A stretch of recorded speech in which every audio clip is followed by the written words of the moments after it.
देवबंद ने इस्लाम का परचम दुनिया में लहराया है। जुल्म सितम के दौर के अंदर हक का दीप जल नहमदुहु व नुसल्ली अला रसूलिहिल करीम, अम्मा बाद। इस फिक्र में गुंचे जर्द हुए, इस सोच में कलियां सूख गई।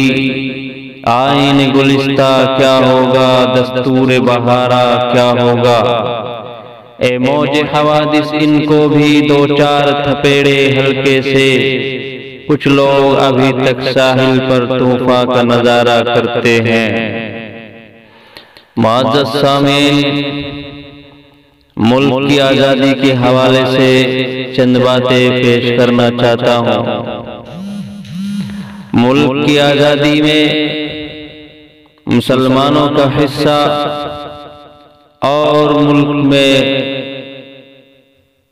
आज़ादी 1857 और 1847 से पहले भी लड़ी गई है।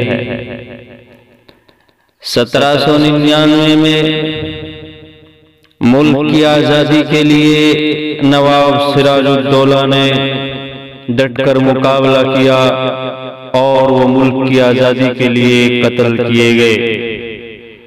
1803 में और उसके बाद 1857 या 1857 की लड़ाई हमारे मुल्क की आज़ादी में हिंदुस्तान की तमाम अक़वाम में, हिंदुस्तान की तमाम कौमों में मजमूई तौर पर सबसे ज्यादा हिस्सा मुसलमानों ही का रहा, जिसके लिए उलमा की क़यादत में मुस्लिम आवाम ने जज्बा हुर्रियत से सरशार होकर सरफरोशी व हुब्बुल वतनी के वो नमूने पेश किए जिसकी मिसाल हिंदुस्तान की पूरी तारीख में नहीं मिलती। बरतानवी मार्शल ने अपनी किताब हिंदुस्तान 41 साल में लिखा है कि सिर्फ 1857 में 27,000 मुसलमानों को फांसी दी गई।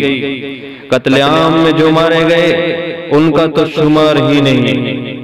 गैर मुल्की साम्राज्य के खिलाफ मुल्क की इस आज़ादी के लिए सुल्तान टीपू ने जामे शहादत नोश किया। मुर्शिदाबाद के हाकिम नवाब सिराजुद्दौला को कत्ल किया गया। मुगलिया सल्तनत के आखिरी बादशाह बहादुर शाह जफर को पहले तो दिल्ली में हुमायूं के मकबरे में कैद किया गया और उसके शहजादों का सर कलम करके तख्त में सजाकर उसके सामने पेश किया गया। फिर उसको पावाए जंजीर करके रंगून जिला वतन किया गया। अहमदुल्ला शाह को शहीद किया गया।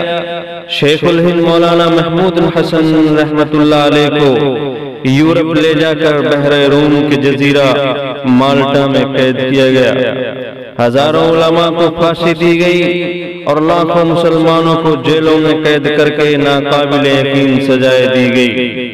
इस सिलसिले में हज़रत सैयद अहमद शहीद रहमतुल्लाह अलैह की तहरीक से वाबस्ता मुजाहिदीन बिलखुसूस उलमाए सादिकपुर की कुर्बानियों और सरफरोशियों को भी नजरअंदाज नहीं किया जा सकता। आम तौर पर यह समझा जाता है कि 1857 के बाद हिंदुस्तान में जंग आज़ादी का आगाज हुआ। हालांकि मुसलमान इससे पहले, बहुत पहले बरतानवी साम्राज्य के खिलाफ मैदान में आ चुके थे और इससे बहुत पहले तहरीक आज़ादी उस वक्त शुरू हो चुकी थी जब हजरत शाह वलीउल्लाह साहब देहलवी ने अंग्रेजों के खिलाफ मुल्क की आज़ादी के लिए रास्ता हमवार की। उसके बाद 1803 में उनके साहबजादे शाह अब्दुल अजीज साहब देहलवी ने इसको दारुल हरब करार दिया।